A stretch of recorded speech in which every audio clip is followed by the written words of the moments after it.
that has begun. And usually during this Youth Talk TV program, we discuss issues facing the youth. And this is the events in the last 24 hours have been very relevant as they have created and presented issues that I'm sure that many of us at our homes are grappling with in terms of how to frame them, how to express our emotions, and what sort of stances we should take and how our conversations should be.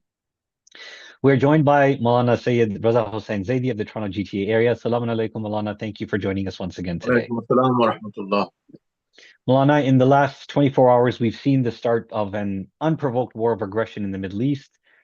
This time, the innocent people and the government of Islamic Iran has been targeted by the Epstein class of pedophile rulers of the West. This news has caused great concern and grief for Muslims worldwide, in particular for the followers of the Ahlul Bayt alayhim salam. For Muslims in the West, the spotlight is once again on us and how we react and how we behave and what we say. At the same time, our hearts are filled with grief, anger, and a longing for peace. We unequivocally condemn the loss of innocent lives and the murder of religious and political figures. Reports coming out of Iran state, for example, that 90 young girls, aged 12 or younger, were killed by airstrikes on a girls' school by the Zionist regime, which has demonstrated a lust for killing children. We've lost a warrior, a scholar, a father, a leader, and a brave man in Shaheed Ayatollah Syed Ali al-Husseini Khamenei. Our heart bleeds for these losses, and we look to our scholars and leaders for guidance in these trying times. So, Maulana, in light of these events, how do we structure our conversations with our peers, our friends, our bosses, etc., in a way that we present the message of truth while not appearing to be biased? أعوذ بالله من الشيطان الرجيم بسم الله الرحمن الرحيم وبه نستعين إنه خير ناصر ومعين وصلى الله على سيدنا ومولانا بالقاسم محمد وآله الطاهرين وبعد أجرك الله يا صاحب الزمان في مصيبة هذا. I offer my condolences to the Imam of our time, Sahib al-Asr wal-Zaman, and also to all of the Shia world. It is indeed a great loss, losing a marja, losing someone like him. Rasulullah sallallahu alaihi wasallam says that when an alim departs this world, a gap is created which can never ever be filled by anyone else. Now, how do we get into a conversation with someone? Our principles, our rules, things that we stand for is Shia Islam. And Shia Islam's basic principle is Lakum Dinukum Waliya Deen. Yes, we are hurt. Yes, when we listen to the news, because we are Shias, so it's only natural that we feel hurt and we feel the pain inside us. That does not mean that if someone does not agree with you, you react in a way that is, for example, that should not come from a Shia Muslim. Excellent. Yes, you have the right to speak, you have the right to express your own opinion, but not become aggressive if someone disagrees with you. That is how we should, get into anybody, whoever is having a conversation. And I do not think that there is any need of getting into a conversation with anyone for that matter. Everyone knows what's going on. I do not think that you will be able to do anything like convince anyone with your opinion if he's convinced otherwise. So if all of the world in news, even after watching all of that, that has not been able to change him or change you, both of you, the views of both of the sides are like North Pole and South Pole. So it's very hard to make other people understand the things and see what you see. So it's better not to get into a conversation. There's no need. But then coming back to the thing that what is a Shia supposed to do when he's confronted with this kind of a calamity of this magnitude. When you see, in a Shia world where all of the Shias are affected. For example, I'll give you an example. If a Shia alim from Pakistan passes away, dies, killed, or he's martyred or killed or whatever, the people in that area will cry over him. They will be saddened. Others haven't even heard of him, right? And so the people who know him will be saddened. But a person like a marja, like for example, Sayyid Ali Sistani, today in the Shia world, if you look around yourself, regardless of where you are from, if you're a Pakistani Shia, you're crying, your heart bleeds, even if you're a Canadian or an American or African or Middle Eastern or wherever you're from, Afghani or whoever, your heart bleeds. Yes, it bleeds. It hurts. But what is your duty when you are confronted with these kinds of things? What should you do? And this is something that has broken our back. Let me say it openly. It has opened. Shias have always been the target. If you look at the history, starting from the times of Amir al-Mu'mineen, what happened? What had he done? He hadn't done nothing wrong. He was in his sajda and somebody came and struck him with a sword on his head. What happened to Imam Hassan? Poisoned. Imam Hussain, Karbala. And then all of the Imam Masumeen later on, other than Imam Zaman, poisoned. What for? What was their sin? They only gave good to humanity. They only did good. And even their staunch enemies could not find a single fault until today. And they never will. But then we see as Shias that yes, each and every time our heart would bleed. But the aim was to kill Shiism, to finish Shiism. What happened after Karbala? This was Imam Hussain alayhi salam we were talking about. Imam Hussain is martyred on the sands of Karbala, brutally massacred with all his children and his companions. Massacred, right? Imam Hussain, Sayyid al-Shababi al-Jannah, leader of the youth of paradise, grandson of the Prophet Muhammad sallallahu alaihi wasallam, and killed by who? By whom? By the people who call themselves the so-called Muslims, who call themselves Muslims. What happened? The Shia was finished? No, it carried on. Why? Because of the Shias? No, there were many Shias who left their beliefs. When this sort of a thing happens, people start, moving towards other sides, and they start their beliefs. They start struggling with their beliefs, and that's what happened. But then Shia continued. Why? Because of the Shias? Yes, there were very good Shias at that time as well. But was it because of them? I don't think so. Who was it? Why? How did it happen? How did Shiism continue? Because after Imam Hussain, it was Imam Zain al-Abidin who took the responsibility on his shoulders. And then after Imam Zain al-Abidin, it was Imam Baqir. And until today, this carries on.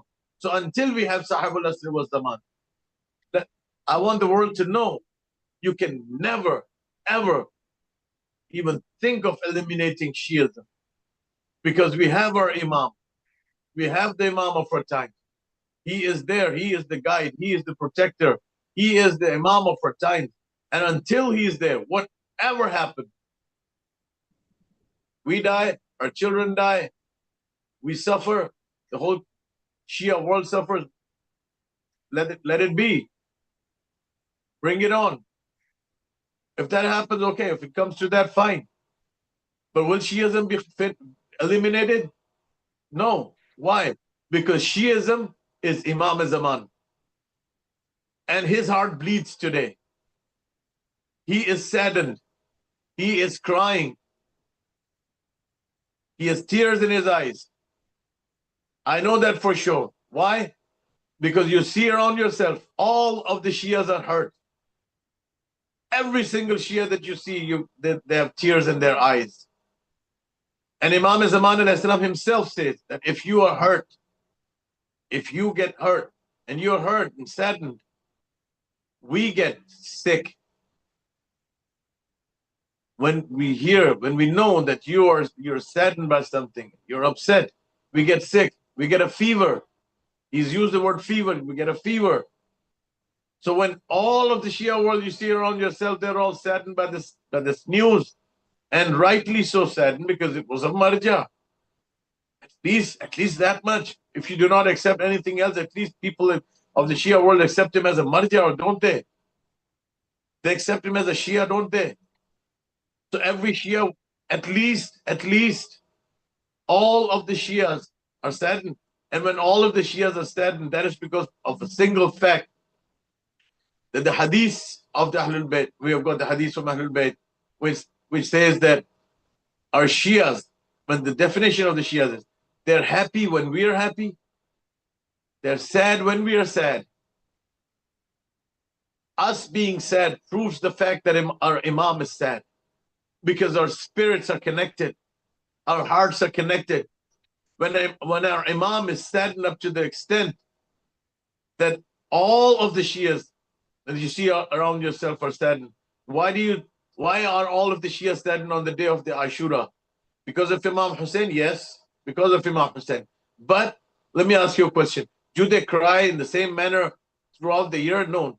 But on the day of the Ashura, they know it was the day of the martyrdom of Imam Hussain. So yes, you're saddened. But the way the Shia world moves, the way they're moved, the way they're saddened, the way they cry, as if it just happened today. And this thing that I said, that as if it happened today, as if you're in Karbala, as if you're a witness, as if it just happened now. Where does this come from? This comes from your Imam. Because the feeling inside his heart and soul is so much, and it's so deep.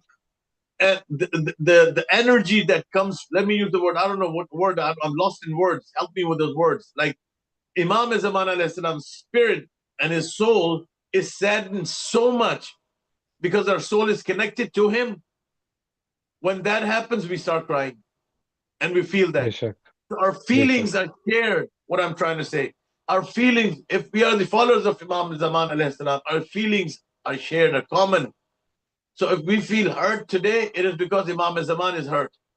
And when Imam Zaman is hurt, the whole alam, the whole universe is hurt. So this is a big news, and we are all saddened by it. And it shouldn't have been the case. It's quite a message of hope that you're giving us, Maulana, that our Imam is there for us, and that we are not alone in our grief. Our Imam is grieving with us as well, and we are grieving with him.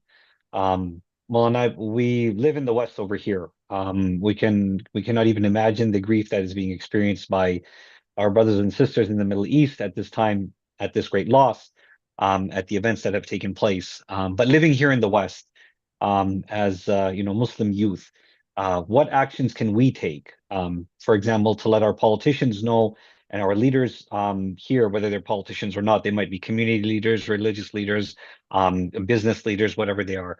How do we let them know that we do not support this war, and that we expect action from them to end this war? Well, what sort of things can we do? Let me tell you something. First of all, we as Shias of Ali ibn Abi Talib, there are lots. We were not left alone. We were not just left like to do whatever we want to do and whatever we feel like doing. We feel that this is how it should be done, or that's how it should be done. We have been given a track, a path to follow, to tread upon. Now, we've got riwayats that at the end of times, before the Zuhur of Imam Zaman alayhi salam, what's going to happen? This is going to be the situation. A man is going to leave his house, and when he comes back, he left a believer, he comes back an atheist. So what does that mean? Does that mean like something happened when he saw outside his house? It means that, and during that day, he witnessed something that made him wonder, why is this happening if we have an Imam? Why is this happening if there is God? Like, for example, the atheist asked this question, right? Why is there so much suffering if there is God? So the same question is going to be in their minds. So when that question is there and it is left unanswered, then what happens is they become atheists. They leave their religion. But then the true believers don't do that. And who are these true believers? Allah says, Bismillahir Rahmanir Rahim wal Asr. Allah is swearing upon that time of Asr. and we have an Imam who's called Sahib al-Asr. Allah is swearing by that time. Wal-Asr, innal insana lafi khusr. He said, undoubtedly, every single soul, lafi khusr, is a loser. Let's put it that way. Everyone is a loser. لَفِي خُسْرٍ إِلَّا الَّذِينَ آمَنُوا, except those who are believers, who believe. وَعَمِلُوا الصَّالِحَاتِ, and do good deeds. وَعَمِلُوا وَتَوَاصَوْا بِالْحَقِّ, and they are connected with what's right, with haqq. وَتَوَاصَوْا بِالصَّبْرِ, and they're also, they have patience inside themselves. So as a Shia, the first thing that you need to do is to understand that everybody else is a loser. You're a winner if you're a believer, if you do good deeds, if you're muttaqi. What does that mean? That means that you have to be well connected with the Imam of your times. The days ahead are going to be very difficult, Zain, but let me tell you, let me clarify, because the riwayats that we see and what we're seeing today, like, we wake up in the morning and we find that the world that we had left last night was totally different, and now look what has happened to this world. Things that might get, lots of things might kick in, and you never know what's going to happen. What if there's a world war? What are we going to do? You're talking about the Shias in Canada. What about the Shias in the whole world? What are they going to do? What is their duty? Should we just sit there and start crying? Or should we become violent? Like you said, we feel hurt, and you become aggressive, pick up weapons and start like go against everyone else? Is that your duty? I don't think so. So what are you supposed to do? The main thing and the first thing that you're supposed to do is to connect with your Imam. Every single day, the time has come that every single day you should call upon your Imam. Make it a habit. Make it a habit, not like in a way that you're just reciting something like a parrot, and you're not even thinking, you're not even connected, you're not even relating to the thing that you're saying. No. Habit in a sense that you think about your Imam. You feel your Imam. You communicate with your Imam. Speak to your Imam. Do tawassul with your Imam. Call upon your Imam every single day. Like, for example, if you love someone and you've got his number, you would pick up your phone and start dialing, right? If you love him so much that you would call him every single day, yes. If there's someone like that in your life, you would do that. If he or she is not in front of you, you would want to call them up, right? And find out if they're okay or not. Or even though you know they're okay, you would want to express your feelings and, be related to that, if you're related to that person. And this is Imam Zaman alayhi salam. Like Rasulullah sallallahu alayhi wa sallam says that your belief cannot be complete until you love me and my progeny, my al, Muhammad Ali Muhammad, more than you love yourself and your children, and more than the lives of your life and the lives of your children. So the love that needs to be. What's going to happen then? Like I said, wal asri innal insana lafi khusr. Your Imam, if you're connected with your Imam of your child will make sure that you're protected, you're well taken care of. He will protect you in the most difficult times that are ahead of you. He will protect you. And it says in the riwayah that these Shias will remain in peace, will not, even if they're calamity, if they're surrounded by all of these issues, they will be safe. Imam will make sure that you're safe. The whole world will not be safe. That's what the riwayat say. So is it just the house of the Shia that's going to burn? No. Everybody is going to be in distress and all of the injustices and bloodshed, and I don't know, God knows what's going to happen in this world. But the time has come that we can say, not for sure, nobody can, but we can say what's happening around us. We need to be prepared for the Zuhur of Imam Zaman alayhi salam. We need to be prepared. If you want to be prepared with the Imam of your times, if your soul does not connect with him now, how will you make sure that it is connected on the day of the Zuhur? So you need to prepare yourself. If you want you and your children to remain the Shias of Ahlul Bayt, don't think that the lives that you have spent yourself and the things that you've experienced, it's going to be the same way. The world is going to be the same way. No, sir. There's going to be so much difference in the things that you're seeing now and later on. Your kids are going to face. We have to prepare them for the Zuhur of Imam Zaman alayhi salam. So, therefore, on the other side, you as a Canadian Shia, I must say that you must not act with emotions. You should act with wisdom. You should move with wisdom. If you let aside the wisdom and let emotions take over your wisdom, that is not the right thing to do. That is not what a Shia of Ali does.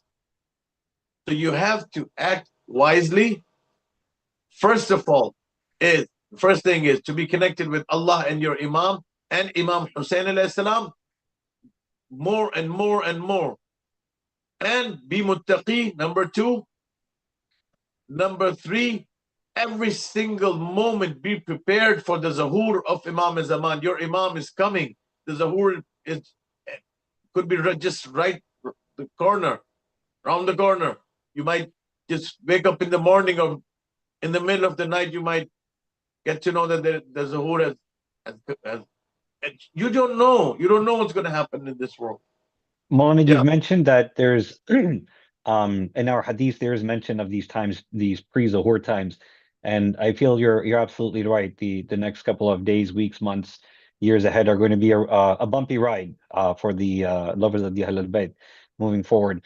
But moving forward, what steps can we take to prepare ourselves for the coming of our awaited Imam in the light of recent events, in the light of the hadiths that foretell potential future events that will occur before Zuhur? If you could please share that with us over the next 3 minutes. There's so many things that I want to say. Number 1, your health, your wealth, your education. Imam will need people who are not useless people, who are physically fit, the people who are intelligent, the people who have got knowledge. Imam is going to come in this world, right? The Zuhur is in this world. So if he's going to need people, he's going to need people like these. But that's just one side of it. The other side is to be pious. If you want to be one of those 313 people, the companions of Imam Zaman alayhi salam, what is it that you need to do? The riwayat say, be muttaqi, taqwa. Taqwa is the main thing that you must take care of. Now, we've been saying these things from the members for centuries, right? But the time has come now. You have to do this for your Imam. You have to do this. You have to make sure that your ikhlaq is up to the standard. You have to make sure that your taqwa is up to the standard. You have to make sure that your belief is up to the standard. You have to make sure that you're the best of the best in all fields. Only then you can hope to be chosen for the 313. Our duty is to be with Imam Zaman alayhi salam all the time. You're having a meal with someone, don't for a second let the thought of Imam Zaman leave your mind. You know, today it's a wake-up call for all of the Shias. It's a wake-up call. You don't know what's going to happen next. Who can say what's going to happen next? So you have to be prepared. But let me tell you something. You ask me what we need to do. I remember when I went to Ayatollah Wahid Khurasani, and my father asked him a question when I was studying in Qom. He's a marja, and he said that he asked for the qualities of these 313 people, and he said it's just a small number, and you find that there are millions and millions of Shias around us who maybe laid their lives for Ahlul Bayt and all of that. And so why can't we have these 313 people now? And why doesn't the Maulana do the Zuhur? Imam, to this, Ayatollah Wahid Khurasani is a marja in Qom. You know what he said? He said, listen, yes, the Shias that you're referring to are good Shias. They will go to heaven. They will go to paradise. They will go to Jannah. But there's a difference between them and the 313. What is the difference? The difference is like 24 karat gold and an 18 karat gold. 24 karat gold is pure in all the senses. It's pure. So these 313 people are pure. Their ikhlaq cannot be matched with anyone. Their taqwa cannot be matched with anyone. Their belief cannot be matched with anyone. Their tawakkul, reliance upon God, faith in God, faith in the Imam of your time cannot be. They're like a rock that can never ever be broken. So they are tough physically, and their mind, like Amir Mu'mineen alayhi salam says, difficulties, atrocities, tests, and trial make you a man. I'm saying this in my own words. So if they are the people who you can call that they are man enough to be amongst the 313. They're brave. So once you have that faith, you're brave. You won't be a sissy. You're not going to run away. You're not going to leave your Imam alone like the people who had left Rasulullah alone on Uhud's day. You're not going to be like the people who did not accompany Imam Hussain alayhi salam to Karbala because they knew he's going to be martyred. They're going to be like the ashab of Imam Hussain alayhi salam, who stood like a wall in front of Imam Hussain while he was praying his namaz, and all of the arrows and all of the spears that were coming, they were taking around their heads and their chests, and they said, we're going to protect our Imam until the last breath. That is going to be our Imam. That is going to be our Iman. When the Imam comes, what are you going to do? Are we prepared? We need to look at ourselves. We need to prepare ourselves. Now the time has come. We've been saying this for centuries, but now it has come. Now it's the time. Who doesn't want to be? By the way, Zain, as I speak, don't I want to be one of those 3 and 13? Don't you want to be one of those 3 and 13? When I'm making such big, huge claims, I need to look at myself. Am I up to that standard? Am I really up to that standard? Seriously, people are listening to us. Are they up to that standard? And then we complain, why isn't our Imam coming? It's definitely a time of reflection for us to look inwards, to as you mentioned, Maulana, to focus on our God consciousness, our taqwa, build ourselves up from the inside so that we are ready for the coming of the Imam. In closing, we condole with Imam Zamana, the Muslim Ummah, the Mu'mineen worldwide on the martyrdom, the shahadat of Ayatollah Sayyid Ali al-Husseini Khamenei, who was a courageous, brave, scholarly, intellectual guide for the Ummah, who looked the enemy dead in their eyes and didn't blink, and died on his 2 feet. He didn't die hiding in a bunker. Look at his whole life. Look at his whole life, Yes. then. He died at the age of 86. How did it begin? Yep. He started from the Hawza when he was really young. And then later he stood up against a tyrant king for the benefit of the people. And he fought his way up until he brought a system where that was liked by everyone else. And then he led the system, and then he defended the system, and then he died for the system. His whole life, it is such a holy soul that I don't know. I mean, like let me just refer back to the hadith that I said I narrated from Rasulullah sallallahu alaihi wasallam, that he said that this gap can never be fulfilled. This gap will never be fulfilled, ever. It absolutely can't. And in closing, we send our salam to this brave martyr, to his family, to his countrymen, to the mu'mineens, to the follower, to his lovers, to his friends, to all of us worldwide. We request all of our viewers to please recite a Surah Fatiha for Shaheed Ayatollah Khamenei, and as well as all of the shuhada in recent days in the shuhada of Islam. That's all the time we have for today. Inshallah, we look forward to seeing you again here tomorrow on Youth Talk, exclusively on Hyder TV at 9:30 p.m. Wassalamu alaikum wa rahmatullahi wa barakatuh. Surat al-Mubarakatul Fatiha.